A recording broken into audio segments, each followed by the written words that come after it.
میں مرزا جیلمی کو یہ پیغام دینا چاہتا ہوں کہ مرزا تو باز آ جا، علماء کرام کی شان میں گستاخیاں کرنا بند کر دے، بزرگان دین کی شان میں گستاخیاں کرنا بند کر دے، صحابہ کرام کی شان میں گستاخیاں کرنا بند کر دے، کہیں تیرا حشر بھی تیرے بھائی کے ساتھ نہ ہو جائے۔ میں درد دل کے ساتھ تجھے دعوت غور و فکر دے رہا ہوں، پلٹ آ اور اپنی تمام گستاخیوں سے معافی مانگ لے اور اللہ تعالیٰ کی بارگاہ میں سرخرو ہو جا۔ ویسے تو دنیا میں بہت سارے فتنے بڑی تیزی کے ساتھ پھیل رہے ہیں، جس طرح جنگل میں آگ پھیلتی ہے اس طرح فتنے اس دنیا میں پھیل رہے ہیں۔ بہت سارے فتنے، ان گنت فتنے ہیں۔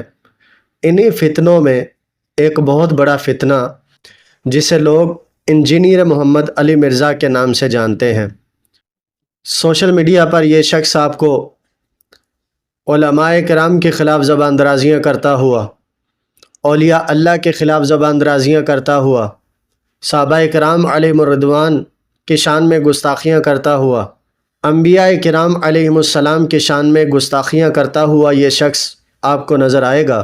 کھا گیا تواڈے بابیاں نو، کھا گیا جے، ڈکار بھی نہیں لیا۔ وہ اپنے بابا جانی نو باہر کڈو نا، الیاس قادری نو، جنہوں امیر اہل سنت بنایا جائے۔ میں نے انہیں نیزے کی نوک پہ رکھا ہوا ہے، ذرا سی کوئی بات کرے گا میں اللہ کے ہاتھ پھڑا دیاں گا، ایسی تیسی تواڈی۔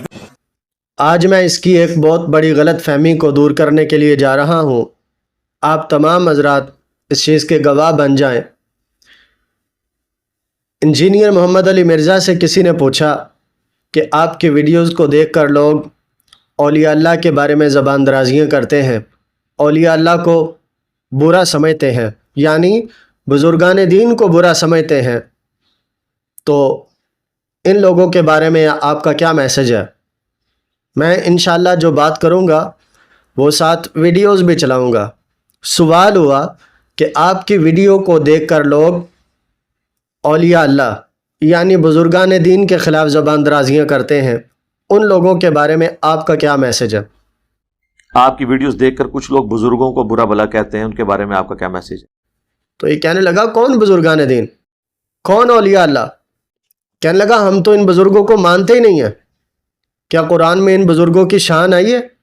تو میں نے کہا جناب اللہ تعالیٰ نے قرآن پاک میں ارشاد فرمایا ہے الا ان اولیاء اللہ لا خوف علیہم ولا هم یحزنون، یہ اولیاء اللہ کے بارے میں ہی تو اللہ کریم نے ارشاد فرمایا ہے، یہ وہی بزرگان دین ہیں جن کے بارے میں قرآن پاک میں ارشاد ہو رہا ہے۔ تو بدتمیز آدمی کہنے لگا علی اجویری صاحب کو بزرگ قرآن میں کہیں لکھا ہوا ہے؟ لوگ بزرگ کہتے ہیں نا، تو اشرف تھانوی بزرگ نہیں ہے؟ تو بریلوی تو کہتے ہیں اشرف تھانوی کافر ہے۔ آپ جانتے ہیں کہ یہ اشرف علی تھانوی کون ہے؟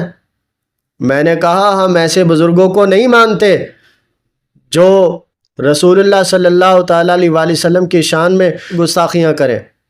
گستاخی تو گستاخی ہوتی ہے، چاہے وہ چھپی ہوئی ہو یا وہ اعلانیہ ہو، لیکن اشرف علی تھانوی کی نبی کریم صلی اللہ تعالیٰ علیہ وآلہ وسلم کے بارے میں وہ گستاخیاں ہیں جو آج بھی کتابوں میں موجود ہیں، اور ان کے چیلے چمچے کڑچے ان کا دفاع کر رہے ہیں۔ سنیے، مولوی اشرف علی تھانوی دیوبندی، اس نے کتاب لکھی جس کا نام ہے حفظ الایمان۔ حفظ الایمان میں اس سے کسی نے سوال کیا کہ نبی کریم صلی اللہ تعالیٰ علیہ وآلہ وسلم کا جو علم غیب ہے وہ عطائی ہے، یعنی اللہ تعالیٰ نے عطا کیا ہے، اور جو اللہ تعالیٰ کا علم غیب ہے وہ ذاتی ہے، آپ اس کے بارے میں کیا کہتے ہیں؟ تو بدتمیز آدمی نے صراحت کے ساتھ گستاخی کی نبی کریم صلی اللہ تعالیٰ علیہ وآلہ وسلم کی شان میں۔ میں آپ کو حوالہ بھی دے رہا ہوں، حفظ الایمان کتاب، لکھنے والا خود مولوی اشرف علی تھانوی دیوبندی، آپ اس کی کتاب اٹھا کے دیکھیں تو آگے سے یہ پتہ کیا کہتا ہے کہ جیسا علم اللہ نے اپنے محبوب کو عطا کیا ہے اس میں کیا خاصیت ہے؟ ایسا علم تو اللہ نے زید، عمر، بکر، پھر آگے بکواس کرنے لگا، کہتا ہے ایسا علم تو اللہ نے چرند پرند جانوروں اور حیوانوں کو بھی عطا کیا ہے۔ اتنا بڑا بدتمیز آدمی اور ہم اسے بزرگان دین کہیں۔ ہم اسے کہیں کہ یہ اولیاء اللہ ہیں، یہ اولیاء اللہ کی تعلیمات ہے؟ نہیں، ہم اولیاء اللہ ان کو مانتے ہیں، ہم بزرگان دین ان کو مانتے ہیں جن کے قول و افعال سے پتہ چلے کہ یہ وہ اللہ والا ہے جس نے اپنی زندگی کو اللہ رسول کے بتائے ہوئے احکامات کے مطابق گزارا ہے۔ ہم تو ان بزرگان دین کی بات کرتے ہیں جنہوں نے اپنا تن من دھن سب رسول اللہ کی ذات پہ قربان کر دیا ہے۔ کسی نے کہا کہ آپ بزرگان دین کے خلاف بولتے ہیں، تو پھر لوگ بھی بزرگان دین کے خلاف بولتے ہیں۔ مثال کے طور پہ داتا گنج بخش علی حجویری رحمۃ اللہ تعالی علیہ تو کہنے لگا قرآن میں کہاں لکھا ہے کہ یہ بزرگان دین ہیں، یہ اللہ کے دوست ہیں؟ علی حجویری صاحب کو بزرگ قرآن میں کہیں لکھا ہوا ہے، حدیث میں لکھا ہوا ہے تو مجھے آپ بتا دیں۔ لوگ بزرگ کہتے ہیں نا، تو گرو نانک بھی بزرگ ہیں۔ اب گرو نانک کے بارے میں آپ جانتے ہیں؟ میں آپ کو بتاتا ہوں کہ گرو نانک کون ہے۔ سکھوں کا بانی ہے یہ۔ دنیا میں آج جتنے بھی آپ کو سکھ نظر آ رہے ہیں نا، سارے سکھوں کا بانی ہے گرو نانک۔ میں کہتا ہوں ایسا بزرگ جل جائے، مر جائے، تباہ ہو جائے، برباد ہو جائے، جس نے ساری زندگی رسول اللہ کی شریعت کے خلاف کام کیا ہو۔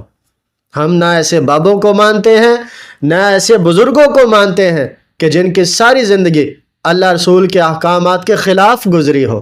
ہم تو ان بزرگوں کی بات کرتے ہیں جنہوں نے اپنی ساری زندگی یا اللہ کے فرمان کے مطابق گزاری ہو یا رسول اللہ کے فرمان کے مطابق گزاری ہو۔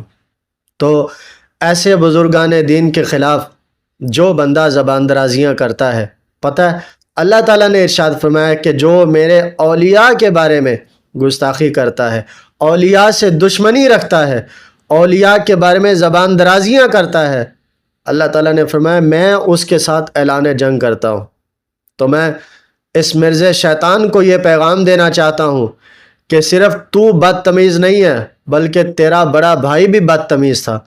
جس طرح تو آج بابوں کی تعظیم نہیں کر رہا نا، اس نے بھی ایک بابے کی تعظیم نہیں کی تھی۔ پھر میں بتانا چاہتا ہوں کہ تیرے بڑے بھائی نے اگر بابے کی تعظیم نہیں کی تھی نا، تو لعنتوں کا توق آج اس کے گلے میں پڑا ہوا ہے۔ گیا گزرا آدمی، دنیا کا گناہگار آدمی بھی اگر قرآن پاک پڑھتا ہے تو پہلے اس مردود پہ لعنت بھیجتا ہے، پھر وہ قرآن کی تلاوت کرتا ہے۔ اب تو دیکھ لے کہ تو بزرگان دین کے خلاف کس طرح کی زبان استعمال کرتا ہے۔ کھا گیا تواڈے بابیاں نو، کھا گیا جے، ڈکار بھی نہیں سلیا۔ وہ اپنے بابا جانی نو باہر کڈو نا، الیاس قادری نو جنہوں امیر اہل سنت بنایا جائے۔ میں نے انہیں نیزے کی نوک پہ رکھا ہوا ہے، ذرا سی کوئی بات کرے گا میں لا کے ہاتھ چ پھڑا دیاں گا۔ ایسی تیسی تواڈی، اسی تے تواڈے وڈیاں نو کچھ نہیں سمجھتے۔ خادم رضوی صاحب پوری زندگی میرے کلپ دیکھ کے بھاگتے رہے، اپنے ساتھ والوں کہتے انہوں نہ چھیڑیو، انہوں نہ چھیڑیو۔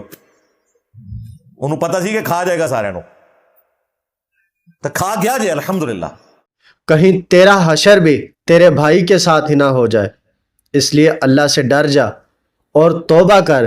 جن بزرگان دین کے خلاف تو نے زبان درازیاں کی ہیں، توبہ کر، رجوع کر اور ان بزرگوں کی بارگاہ میں معافی مانگ۔ آج بھی تیرے پاس سوشل میڈیا کے توسل سے ہو سکتا ہے یہ میرا پیغام اس تک پہنچ جائے۔ اگر نہ پہنچ سکے تو مرزا جیلمی کے جتنے بھی اسٹوڈنٹس جن تک یہ میرا پیغام پہنچ رہا ہے، میں انہیں یہ کہنا چاہتا ہوں کہ اس پیغام کو اس شیطان کے بھائی تک پہنچائیں تاکہ وہ اپنے جرموں سے معافی مانگے اور اللہ تعالیٰ کی بارگاہ میں سرخرو ہو سکے۔ آخر میں مرزا جیلمی کو یہ پیغام دینا چاہتا ہوں کہ مرزا تو باز آ جا، علماء کرام کی شان میں گستاخیاں کرنا بند کر دے، بزرگان دین کی شان میں گستاخیاں کرنا بند کر دے، صحابہ کرام کی شان میں گستاخیاں کرنا بند کر دے۔ کہیں تیرا حشر بھی تیرے بھائی کے ساتھ نہ ہو جائے۔ میں درد دل کے ساتھ تجھے دعوت غور و فکر دے رہا ہوں، پلٹا اور اپنی تمام گستاخیوں سے معافی مانگ لے اور اللہ تعالیٰ کی بارگاہ میں سرخرو ہو جا، ورنہ تیرا حشر تیرے بھائی کے ساتھ ہوگا جو معلم الملکوت تھا۔